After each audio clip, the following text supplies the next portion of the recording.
Friends, మీరు stock మార్కెట్లో invest చేయాలనుకుంటున్నారా? ట్రేడింగ్ చేస్తూ మనీ సంపాదించాలనుకుంటున్నారా? అయితే మీకు ఖచ్చితంగా ఒక డీమాట్ అకౌంట్ అనేది అవసరం. డీమాట్ అకౌంట్ ఇవ్వడానికి ఇండియాలో ఎన్నో కంపెనీస్ ఉన్నాయి. అయితే వాటిలో ఏంజిల్ వన్ అనేది ఇండియాలోనే ది బెస్ట్ కంపెనీ.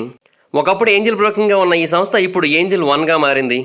ఈ ఏంజిల్ బ్రోకింగ్లో డీమాట్ అకౌంట్ ఓపెన్ చేసుకోవడానికి మీరు మనీ ఏమి పే చేయాల్సిన అవసరం లేదు. ఇంకా చాలా కంపెనీస్ ఉన్నాయి, అవి అకౌంట్ ఓపెన్ చేసుకోవడానికి మనీని ఛార్జ్ చేస్తాయి. కానీ ఏంజిల్ బ్రోకింగ్లో డీమాట్ అకౌంట్ని మనం ఫ్రీగా ఓపెన్ చేసుకోవచ్చు. సో ఒకవేళ మీకు ఇంట్రెస్ట్ ఉన్నట్టయితే నేను డిస్క్రిప్షన్లో ఏంజిల్ వన్ యొక్క లింక్ని అయితే ఇచ్చాను. ఆ లింక్ మీద క్లిక్ చేసి డీమాట్ అకౌంట్ని ఓపెన్ చేసుకొని స్టాక్ మార్కెట్లో ఇన్వెస్ట్ చేయడం స్టార్ట్ చేయండి. ఒకవేళ మీకు స్టాక్ మార్కెట్కి సంబంధించి కంప్లీట్ నాలెడ్జ్ లేకపోయినట్టయితే ఫస్ట్ డీమాట్ అకౌంట్ ఓపెన్ చేసుకొని కంప్లీట్గా నాలెడ్జ్ తెచ్చుకున్న తర్వాతే పూర్తి స్థాయిలో ట్రేడింగ్ చేయండి. డిస్క్రిప్షన్లో లింక్ ఉంటుంది, దాని మీద క్లిక్ చేసి అకౌంట్ ఓపెన్ చేసుకోండి. ఇప్పుడు ప్రస్తుతం స్పేస్ రేస్ అనేది నడుస్తోంది. కాకపోతే దేశాల మధ్య కాదు, ఇద్దరు టాప్ బిలియనియర్స్ మధ్య నడుస్తోంది. వాళ్ళిద్దరూ కూడా ప్రపంచంలోని అత్యంత ధనవంతులు అండ్ అంతేకాకుండా మోస్ట్ ఫేమస్ కంపెనీస్కి సీఈఓస్ కూడా. అండ్ వీళ్ళిద్దరి మధ్య ఈ వార్ అనేది 15 ఏళ్ళుగా నడుస్తోంది. వాళ్ళిద్దరూ ఇంకెవరో కాదు, స్పేస్ ఎక్స్ కంపెనీ యొక్క సీఈఓ అయిన ఎలాన్ మస్క్, అలాగే అమెజాన్ కంపెనీ యొక్క సీఈఓ మరియు బిలియనియర్ అయిన జెఫ్ బెజోస్. ఇతనికి బ్లూ ఆరిజిన్ అనే ఒక స్పేస్ కంపెనీ అయితే ఉంది. ఇప్పుడు ఈ రెండు కూడా స్పేస్ రేస్లో ముందున్నాయి. అండ్ ఇన్ఫ్యాక్ట్ ప్రజల్ని స్పేస్ యొక్క ఎడ్జ్కి అండ్ అంతకంటే ముందుకు తీసుకుని వెళ్ళడానికైతే ఈ కంపెనీలు పోటీ పడుతూ ఉన్నాయి. కాకపోతే వీళ్ళిద్దరే కాకుండా మరొక బిలియనియర్ కూడా ఈ స్పేస్ రేస్లో పోటీ పడుతున్నాడు. కాకపోతే అతని మీద ఎక్కువగా ఫోకస్ అయితే లేదు. అండ్ నిజానికి నాసా కూడా ఈ రాకెట్ రైవలరీలో కొంచెం పార్టిసిపేట్ చేస్తోంది, కాకపోతే మరీ ఎక్కువగా కాదు. సో ఇప్పుడు ఈ మొత్తం సిచ్యువేషన్ గురించి అయితే ఇప్పుడు ఈ వీడియోలో డిస్కస్ చేద్దాం. జెఫ్ బెజోస్ ఇతను ఈ ప్రపంచంలోకెల్లా అత్యంత ధనవంతుడు. అఫ్ కోర్స్ అప్పుడప్పుడు సెకండ్ పొజిషన్ పడతాడు, మళ్ళీ ఫస్ట్ పొజిషన్కి వస్తూ ఉంటాడు.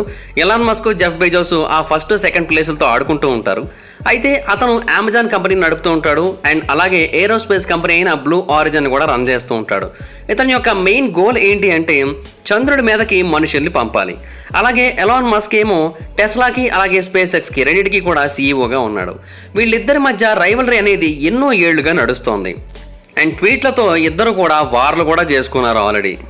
అయితే ఇప్పుడు బెజోస్ ఎలాన్ మస్క్ని ఒక్క విషయంలో అయితే దాటేశాడనే చెప్పాలి. అదేంటంటే జెఫ్ బెజోస్ స్పేస్లోకి వెళ్ళాడు, స్పేస్ యొక్క ఎడ్జ్ వరకు వెళ్ళాడు. అతని యొక్క కొత్త షెపర్డ్ రాకెట్లో అతను, అతని బ్రదర్, అలాగే ఇంకొక టూరిస్ట్ వీళ్ళంతా కలిసి స్పేస్ యొక్క ఎడ్జ్ వరకు వెళ్ళడం జరిగింది. సో స్పేస్ టూరిస్టులకి మా కంపెనీ సేఫ్ అని చెప్పి అతనైతే ప్రూవ్ చేయాలనుకున్నాడు, ప్రూవ్ చేశాడు కూడా.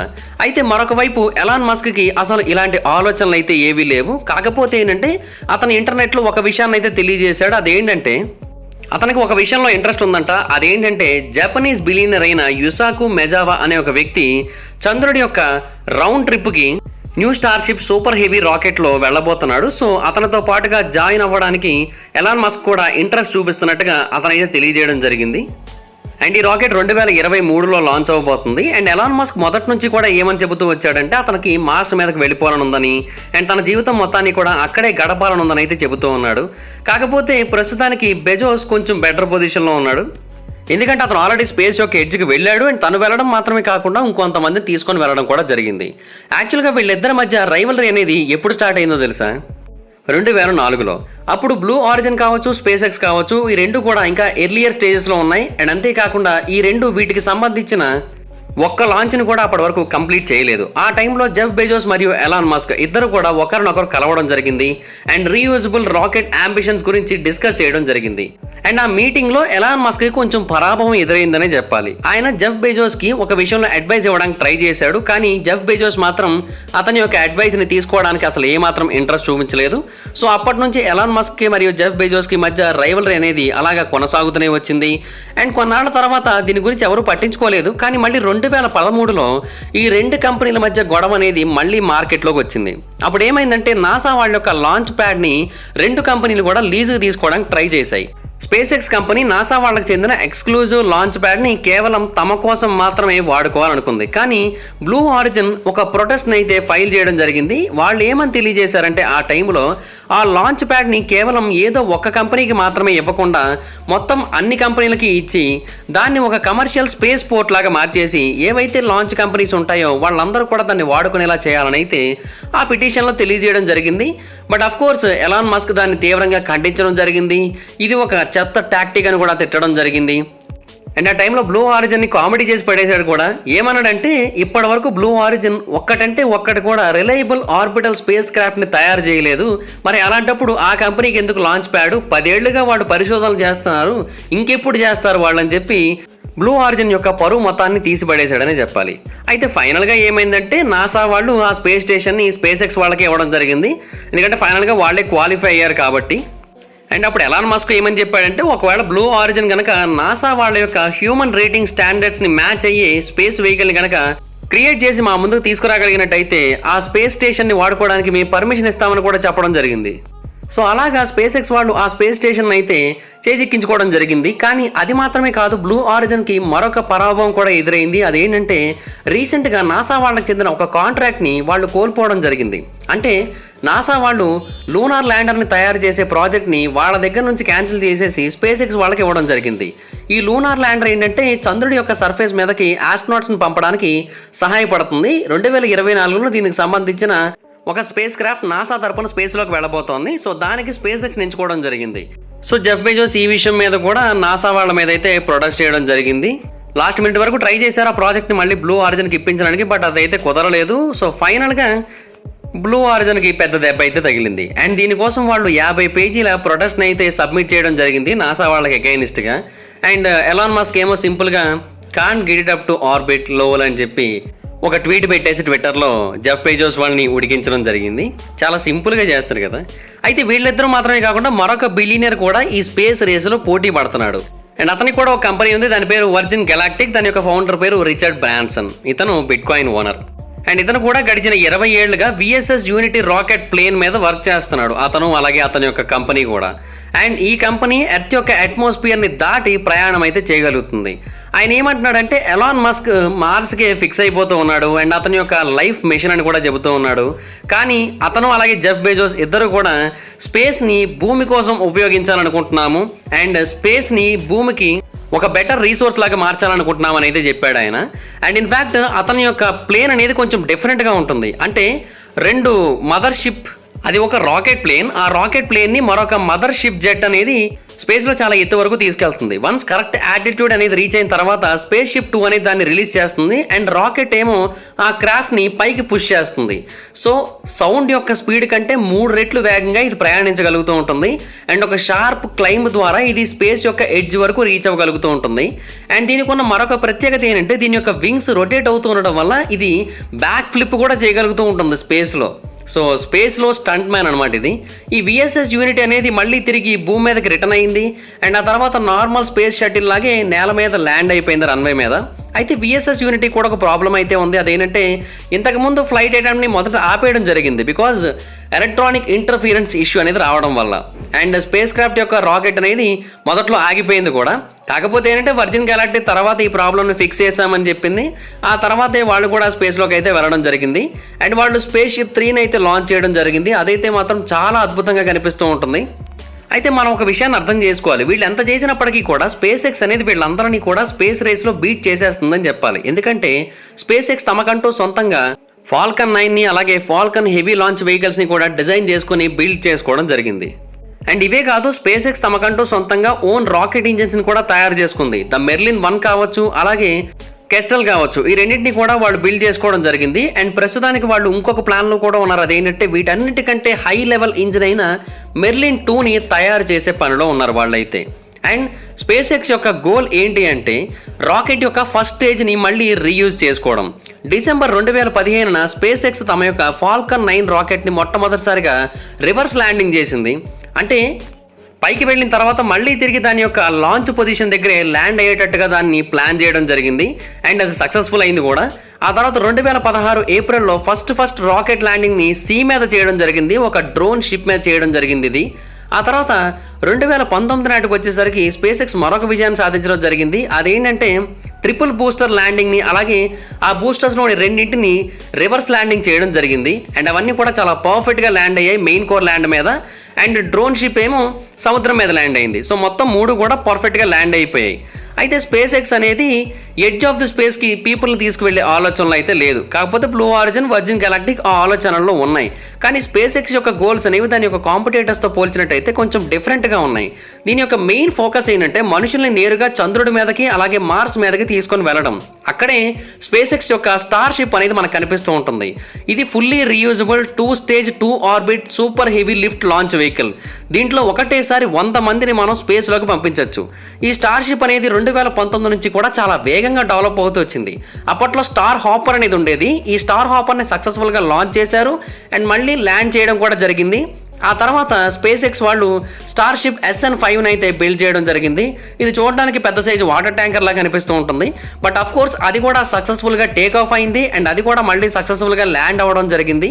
బట్ అలాగని చెప్పి అన్ని స్పేస్ ఎక్స్ స్టార్ షిప్లు కూడా సక్సెస్ఫుల్గా ల్యాండ్ అయ్యాయా అంటే అదేమీ లేదు. స్టార్ షిప్ SN9 ఏమో నేల మీద పడి క్రాష్ అయిపోయి పేలిపోయింది.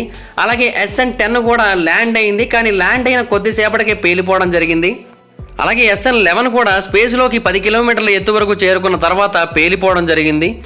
అండ్ 1 కాదు 2 కాదు వరుసగా 3 ఫెయిల్యూర్స్ అయితే ఎదురయ్యాయి స్పేస్ ఎక్స్ కంపెనీకి. బట్ ఎలాన్ మస్క్ ఏమన్నాడంటే అవి పేలిపోతాయని మేము ఎక్స్పెక్ట్ చేసాం, ఒకవేళ అవి పేలిపోకపోతే మనం ఆశ్చర్యపోవాల్సి ఉంటుందని అయితే చెప్పడం జరిగింది. బట్ దీని తర్వాత US ఫెడరల్ ఏవియేషన్ అడ్మినిస్ట్రేషన్ వాళ్ళు సిచ్యువేషన్లోకి ఎంటర్ అవ్వడం జరిగింది. అండ్ ఈ ఫెయిల్యూర్స్ అన్నీ కూడా ఇంటెండెడ్గా జరిగినవి అయితే అనుకోలేదు. సో అప్పుడు స్పేస్ ఎక్స్ స్టార్ షిప్ మీద ఎక్కువగా ఫోకస్ పెట్టడం జరిగింది. సో జెఫ్ బెజోస్ అయితే ప్రస్తుతానికి స్పేస్ యొక్క ఎడ్జ్ని అయితే టచ్ చేయడం జరిగింది. ఎందుకంటే వాళ్ళు ఆల్రెడీ బ్లూ ఆరిజిన్ యొక్క క్యాప్సూల్లో స్పేస్లోకి వెళ్ళిపోవడం జరిగింది. అండ్ కొన్ని నిమిషాల పాటు వాళ్ళు అక్కడ స్పేస్లో గాలిలో తేలడం కూడా జరిగింది. కానీ ఇక్కడ చాలా మందికి రైజ్ అవుతున్న ఒక ప్రశ్న ఏంటంటే ఈ బిలియనర్స్ అందరినీ కూడా ఇలాగ స్పేస్లోకి పంపడం అనేది రిస్కా కాదా అని. అయితే ప్రస్తుతానికైతే వర్జిన్ గెలాక్టిక్కి ఆల్రెడీ ఫెడరల్ ఏవియేషన్ అడ్మినిస్ట్రేషన్ నుంచి ప్యాసింజర్స్ని స్పేస్ యొక్క ఎడ్జ్కి తీసుకుని వెళ్ళడానికి కావాల్సిన పర్మిషన్స్ కూడా వచ్చాయి. కాకపోతే ఏంటంటే డబ్బున్న వాళ్ళు ఆ టికెట్ని కొనుక్కొని స్పేస్ యొక్క ఎడ్జ్ భాగానికి ప్రయాణించడమే. డబ్బులు లేకపోతే మనం ఏం చేయలేం, ఎందుకంటే చాలా కాస్ట్ ఉంటుంది ఆ టికెట్. ఒక అంచనా ప్రకారం బ్లూ ఆరిజిన్లో ప్రయాణించిన వ్యక్తి $4.8 మిలియన్ పే చేసి దాంట్లో వెళ్ళడం జరిగింది. సో చాలా అంటే చాలా ఎక్స్పెన్సివ్గా ఉంటుంది ఆ టికెట్స్ అనేవి. అయితే స్పేస్ ఎక్స్ అయితే మాత్రం ప్రస్తుతానికి futuristic bullet shaped star ship మీద ఫోకస్ చేస్తోంది. దాన్ని తయారు చేసి ప్రజల్ని మార్స్ మీదకి పంపాలనేది వాళ్ళ యొక్క మెయిన్ టార్గెట్. అలాగే స్టార్ షిప్ SN15 కూడా రీసెంట్గా చాలా పర్ఫెక్ట్ సాఫ్ట్ ల్యాండింగ్ అయితే చేయడం జరిగింది. అండ్ అది ఎక్స్ప్లోడ్ కూడా అయిపోలేదు, అది ల్యాండ్ అయిన తర్వాత. సో స్పేస్ ఎక్స్ అయితే ప్రస్తుతానికి టాప్ పొజిషన్లో ఉందని చెప్పాలి. అండ్ ఏప్రిల్ 23, 2021 స్పేస్ ఎక్స్కి చెందిన crew 2 mission already international space station దగ్గరికి 4 మరొక ఆస్ట్రోనాట్స్ని అయితే పంపడం జరిగింది. అండ్ ఆ ప్రాజెక్ట్ నేమో క్రూ డ్రాగన్ స్పేస్ క్రాఫ్ట్ను ఉపయోగించి చేయడం జరిగింది. ఇది successful 3rd manned launch. So ప్రస్తుతానికైతే బ్రాన్సన్ అయినా బెజోస్ అయినా ఇద్దరు కూడా మనుషుల్ని కన్విన్స్ చేయాల్సి ఉంటుంది. ఒరే బాబు స్పేస్లోకి వెళ్ళడానికి ఎటువంటి ప్రాబ్లం లేదు, రిస్క్ ఏమీ కాదు, సేఫే, రెండి డబ్బులు పెట్టి కొనుక్కోండి అని చెప్పి జనాలను కన్విన్స్ చేయాల్సి ఉంటుంది. కాకపోతే ఏంటంటే దానికి కొంచెం టైం అయితే పడుతుంది, ఎందుకంటే అంత ఈజీ కాదు కదా ఆడియన్స్ని కన్విన్స్ చేయడం అనేది. అండ్ ఎలాన్ మస్క్ అయినా కూడా కష్టమే, ఎందుకంటే చంద్రుడి మీదకి మార్స్ మీదకి టార్గెట్ పెట్టాడు ఆయన. సో అది కూడా కొంచెం రిస్క్తో కూడుకున్నదే.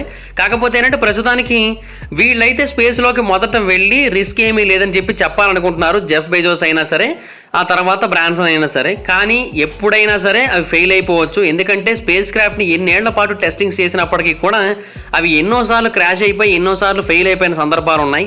ఫర్ ఎగ్జాంపుల్ 1986లో స్పేస్ షటిల్ ఛాలెంజర్నే చూడండి, అది స్పేస్లోకి ఎగిరిన 73 నిమిషాల తర్వాత పేలిపోయి ముక్కలు అయిపోయింది. ఆ తర్వాత షటిల్ కొలంబియానే చూడండి, 2003 ఫిబ్రవరి 1న ఎర్త్ యొక్క అట్మాస్ఫియర్కి వచ్చే టైంకి అది కంప్లీట్గా పేలిపోయి ముక్కలైపోయింది. సో ఇలాంటి ప్రాబ్లమ్స్ అయితే డెఫినెట్గా ఉంటాయి. సో ఇప్పుడు నాసా గురించి మాట్లాడుకున్నట్టయితే వాళ్ళు ఈ స్పేస్ రేస్లో ఉన్నారంటే ఉన్నారు, పెద్ద గొప్పగా ఏమీ లేరు. కాకపోతే ఏంటంటే నాసా వాళ్ళు ఆల్రెడీ చాలా విజయాలను అయితే సాధించడం జరిగింది స్పేస్కి సంబంధించి. ఎందుకంటే నాసా వాళ్ళ దగ్గర చాలా పెద్ద రాకెట్ స్పేస్ లాంచ్ సిస్టమ్స్ అయితే ఉన్నాయి. 1960లలో వాళ్ళు నిర్మించిన మోస్ట్ పవర్ఫుల్ లాంచ్ వెహికల్ ఇప్పటికీ కూడా వాళ్ళ దగ్గర ఉంది. అది 98 మీటర్ల ఎత్తులో ఉంటుంది, 4 ఇంజన్లు ఉంటాయి దానికి. ఇది 8.8 మిలియన్ పౌండ్ల థ్రస్ట్ని అయితే క్రియేట్ చేస్తుంది. సో దాని కారణంగా 27 టన్నుల కార్గోని కూడా అవి స్పేస్లోకి తీసుకొని వెళ్ళగలుగుతూ ఉంటాయి. అంటే ఆల్మోస్ట్ 11 పెద్ద స్పోర్ట్ యూటిలిటీ వెహికల్స్ని స్పేస్లోకి తీసుకెళ్ళచ్చు అనమాట. అండ్ అఫ్ కోర్స్ వాళ్ళు వాడేది RS-25 ఇంజన్స్, అండ్ వాటిని చాలా దేశాల్లో వాడుతూ ఉన్నారు ప్రస్తుతానికి. అండ్ నాసా వాళ్ళు ఈ ఇంజన్ని ఆర్టెమిస్ ప్రోగ్రామ్ కోసం కూడా వాడతారు. బట్ ఒక విషయం అయితే చెప్పొచ్చు, నాసా వాళ్ళు రాకెట్ టెక్నాలజీలో మాత్రం కొంచెం వెనకబడి ఉన్నారని చెప్పాలి. కానీ స్పేస్ లాంచ్ సిస్టంలో అయితే మాత్రం వాళ్ళు ఎప్పుడూ కూడా టాప్ పొజిషన్లోనే ఉంటారు, అందులో ఏమాత్రం డౌట్ లేదు. 2024 నాటికి వాళ్ళు మళ్ళీ చంద్రుడి మీదకైతే వెళ్ళాలనుకుంటున్నారు. అండ్ స్పేస్ ఎక్స్ దానికోసం లూనార్ ల్యాండర్ని అయితే తయారు చేయబోతోంది.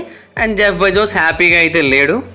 ఇంకా ఇస్రో విషయానికి వచ్చినట్టయితే ఇస్రో 2022 నుంచి కొంచెం పెద్ద ప్రాజెక్ట్స్ అయితే ప్లాన్ చేసింది. 2022 జూన్లో గగన్యాన్ 1 స్పేస్లోకి వెళ్ళబోతోంది. ఆ తర్వాత 2022 థర్డ్ క్వార్టర్లో అంటే జూలై, ఆగస్ట్, సెప్టెంబర్ ఆ టైంలో చంద్రయాన్ 3 అనే స్పేస్లోకి వెళ్ళబోతుందని చెప్పి ఒక అంచనా. దీని యొక్క బడ్జెట్ కూడా 615 కోట్లే. కాకపోతే ఈసారి ఆర్బిటర్ని పంపరు, కేవలం ల్యాండర్ని అలాగే రోవర్ని మాత్రమే పంపిస్తారు. ఎందుకంటే చంద్రయాన్ 2 నుంచి ఆల్రెడీ ఆర్బిటర్ వెళ్ళి అక్కడ సేఫ్గా తిరుగుతుంది కదా, అందుకు.